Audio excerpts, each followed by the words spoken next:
We look now at George in section 6, and one of the first things we actually have, obviously, before he actually gets to the brush, is, or the hiding place, is Lenny talking to Aunt Clara and to the rabbit about him. And when they're actually saying that George is going to beat you with a stick, he's going to be cruel to you, we have this first reference about George as Lenny says George won't do nothing like that, and that actually shows us how secure he is with George. And he also said that George has never hit him in all that time, so he doesn't have to worry about the kind of physical reprimand from George for what he's done. And that shows us an element of George that he's always been caring towards Lenny, even though sometimes he snaps at him. He's never gone over above and beyond. But we have to look at Lenny as a child, and obviously in this sense he's never hit his child, as it were. And obviously it's probably not going to be very good for him. I don't think George could hurt Lenny even if he tried, but that's neither here nor there. It's the psychology of Lenny in understanding or appreciating that George has never done that to him. That's important in the assessment of George's character here.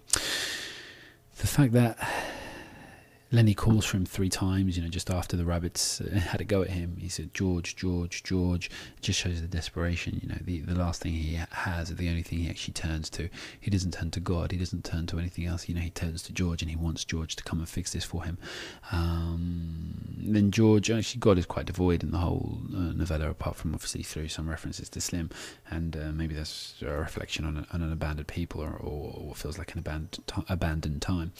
So George came quietly out of the brush, and that's obviously got a sense of him being the hero at that moment. He's going to come and actually fix this for Lenny, obviously not in a way that Lenny's expecting, but his arrival at the time of Lenny's need again is really important, because he's in charge of Lenny that way, and he's always going to be the one to fix things that Lenny does wrong. And here we see, George doesn't waste any time in kind of chastising him, or I told you so, or why did you, or, even though he's ruined the dream and ruined everything, and George's life is going to look a lot bleaker after this minute, he's not doing what's best for himself here. He's trying to do what's best for his friend, and he tries to calm him and settle him, and he says it doesn't make any difference, what happened, so don't worry about it, George said, and then he fell silent. And obviously this kind of throws Lenny a little, but at the same time Lenny's really relieved, because he doesn't really understand the silence very well. He just takes it as in like, oh, well, George isn't actually mad. And then Lenny actually has to cajole him to actually say the words, and here he says it woodenly, and woodenly basically means he's got no life, no action in it. And he said, if I was alone I could live so easy, but his voice is monotonous and has no emphasis. So what he's saying now he doesn't believe, and it's really important that we've got to that point with him, because he said this so many times to Lenny as some kind of threat, and like some way of trying to get Lenny to buck up his ideas. But here, where he actually knows that he's going to kill Lenny, and Lenny is not going to be around anymore after that, he regrets having ever said it, and he realizes that he would do anything to still have his friend around him and to still have his friend with him. And then he says to Lenny, Lenny, take off your hat. The air feels fine. So again, he's just preparing him, and he's preparing him in a nice way, just telling him, just get a little bit of breeze and air on your head. And then for a moment he's very businesslike, and that's what we expect from George. He has to take stock of things and actually assess them, and so he knows exactly what he's going to do, and actually calms himself to do it.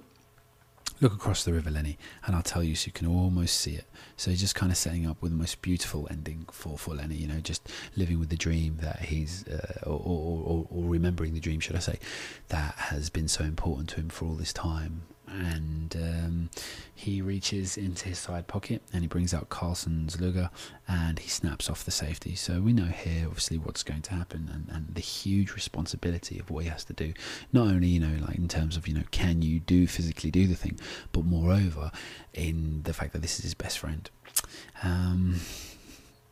And then he just kind of signs off. He changes the end of the dream when he's actually talking to him, and he says, it's just you and me. Everybody's going to be nice to you from now on in, and no one, and there's not going to be any more trouble. And just as he says that, he gets Lenny into the best state possible and the most relaxed and comfortable, and just gives him everything he needs to hear. And obviously you could say abuses Lenny's trust completely here, because what right does George have to do this to him? You can argue all that, but he tries to get him into the most, it's like fattening up the animal before you kill it, etc. And then his hand shakes violently, so we can see how he really doesn't actually want to do this, but his face sets, and then his hand steadies, and which is really important because, you know, George has a strong mind. So here obviously his mind sets on something, sets on the task, sets on the goal, and no matter how troubled it is, you know, he actually gets his body to obey him. And then after he's shot him, we can see his remorse, and it's really important in telling that he looks at his right hand that had thrown the gun away, because obviously for all intents and purposes Lenny was his right-hand man, so the link there isn't actually lost. His right hand's killed his right-hand man, and he looks at his right hand, you know, almost questioning, like, you know, what did you actually do? Did we really do that? And obviously he's stunned, and you know, he just had to do it. And then when Slim comes along and, you know, tells him, you know, you had to do it, you know, George is helped up to his feet. So again, he's so shocked and stunned by what he's had to do, and so, you know, hurt and upset, even though he can't show it here. You know, he's helped to his feet, and then yeah, he needs a drink to actually calm his nerves. And Slim, you know, the godlike character in this, tells him, you know, you had to, George, I swear you had to. And so in that way, you know, it gives a lot of blessing on what George has done, you know, and gives him the kind of forgiveness almost, perhaps. Obviously you can come to your own conclusion, because, you know, we had this character, and that's probably another reason why Slim has actually set it up Steinbeck has actually set Slim up like this, with this authority. Maybe all of it's just to kind of get us towards this idea here, especially when, you know, Slim's already decided that it was right for Curly's dog to die, and right for the Candy's dog to die, and right for the pups to die, and now he's actually decided that it's right for Lenny to die. And when you're looking at this, please don't try and assess it in terms of, oh, well, now we have, you know, mental institutes and care workers, and there would have been a trial, and there would have been a case. That wouldn't have been a case in the 1930s in America at all. You know, if he would have just gone, Lenny probably would have just gone through a lot more tension before, and stress and anxiety before ending up in the same position. And so Slim has actually given him his blessing there by saying, you had to, George, I swear you had to. And then this is a really nice, like, summary of the whole book. Curly and Carlson look after them, look after George and Slim as they walk away, and they said, now that, what the hell do you suppose is eating them two guys? And it's really important to see the link that George had. You know, they don't understand the loss that George is suffering here. They don't understand how difficult it must have been for him. They don't understand that now he's been reduced to a position just like them.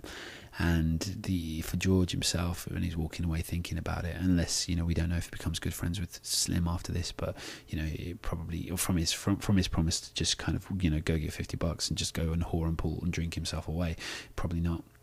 They don't understand exactly, you know, the position they had, and it's telling that it's them two that say it, because obviously Carlson wanted to kill the dog. He didn't understand it earlier, and Curly had no idea of what a relationship was, and hence his terrible relationship and a fractious time with his wife. And that's the end of that.